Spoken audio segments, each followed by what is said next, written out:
Let us move over, though, to Dany. We've kind of been talking about it a bit because there was another thing about this episode where, again, it's like so much great stuff happened that it adds up to a great episode, but there were just a few things that were a little off to me. And I will almost say that I almost felt like the Meereen stuff in this episode literally felt like they arced out the season and they go, oh crap, we don't really have a place to put this naturally. So what if like the first 12 minutes or so are in Meereen and then there's like one other scene? Because a lot of us, myself included, assumed this episode was going to be all Battle of the Bastards.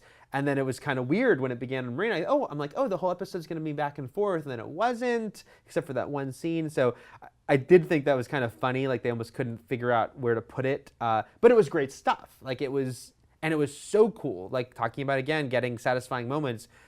Dany freaking riding that dragon around, just kicking ass. Yeah. All of it. It looked so good. Yeah, that didn't bother me, and I actually liked for all that we were like, we knew what we were getting in this episode. I don't think anyone expected Battle of the Bastards to open with 12 minutes in Meereen. Yeah. And also for her to I love that they've just like sniffed out the Meereen snot that took George R. R. Martin forever to get around when writing The Dance with Dragons, and they're like, nope, here it is. Like we had the siege at Meereen, we had this epic battle. We were complaining last week that there wasn't that much. Well, it turns out it was all in this episode, and it looked amazing. And I thought this episode was surprisingly trimmed of a lot of fat.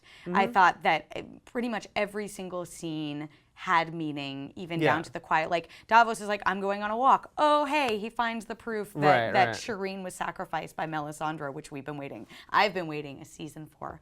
The Meereen stuff didn't throw me off. I thought it fit really well, and also for an episode as big and epic, and that they must have reserved so much of their budget for this season to do this episode. I thought it all worked really well, and I think there are interesting parallels between Dany's victory in Meereen and her being primed for her next step, with Jon and Sansa's success in the north and them being primed for whatever their next step is. Like, these big conflicts they had are out of the way.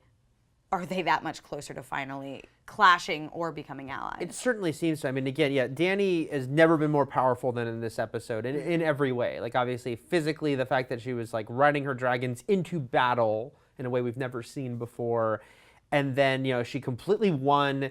And then, again, it was strange. It was awkward the way we began the scene, but it was a great scene, which is Theon and Yara speaking to her, only because, again, the joke that this season everyone's flying around, and that it was a little strange that we didn't get any establishment that they'd reached Meereen. And so it was like, whoa, they were already talking to her. Like, every pretense of, like, these people say they're Ironborn, these people say it's just like, nope, they, like, got her straight, access. This one, I don't know, maybe like the E3 plague that I'm recovering from, like, got rid of all my cynicism. But I was like, you know what? I don't want to see those scenes. Right. I don't care. I would rather have them right in the throne room.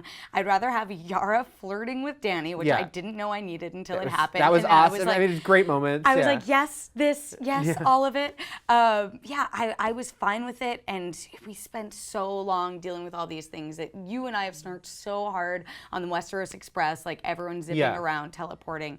This one, I was like, you know what, I don't need the setup for this. I was easy to forgive for me because it was a great scene, and again, spoke to Dany's very literal position of power, right? It's like they come to her hat in hand and are just like, we need your help, and she is, throwing down decrees. She's basically like, hey, you got to stop all that pirating and raping and pillaging. And Yara's kind of got to be like, I guess we do, because we need your help, Which is a major turning point for the Ironborn, especially since Yara's whole pitch to the Ironborn was like, I'm going to bring us back to greatness and have us do all the things we love. And she's like, well, I guess we don't need to do all those things that we love. Yeah.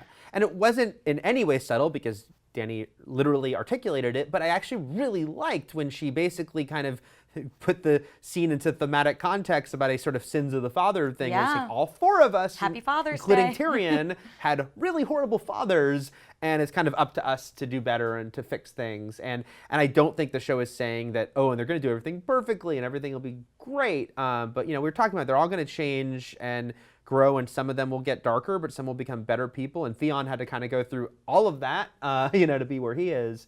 But I liked Dany articulating that and just, that being like, okay, we have to fix, we are the next generation, and things are going to change, and I definitely think Dany at this point is primed. I'm very curious, we're going to talk more about the finale soon, but I'm curious, it's like how directly, her going into Westeros is something we've been waiting for since the show began. And I don't know if it's going to happen in the finale, but I think it's happening really soon, next year. Also, I loved the not so subtle comment from Tyrion about, hey, remember when your dad put all that wildfire beneath King's Landing? And we're all like, yeah, why we were on is top he of that. mentioning that? We were on top of that last week, Tyrion. But in case you missed it. It's like they want to mention the wildfires being an important element that could possibly come back into play. But yeah, so I thought that was really great. And, we've talked about, again, will Dany be a villain or whatnot? But and that remains to be seen. But she certainly is now, like, seeing the Dothraki, fight for her, seeing Theon and Yara pledge themselves to her. Everything's coming up Dany. Yeah. And that's really exciting, I think, because there was some times where she was sort of stuck in, especially even the beginning of the season, in a stagnant place.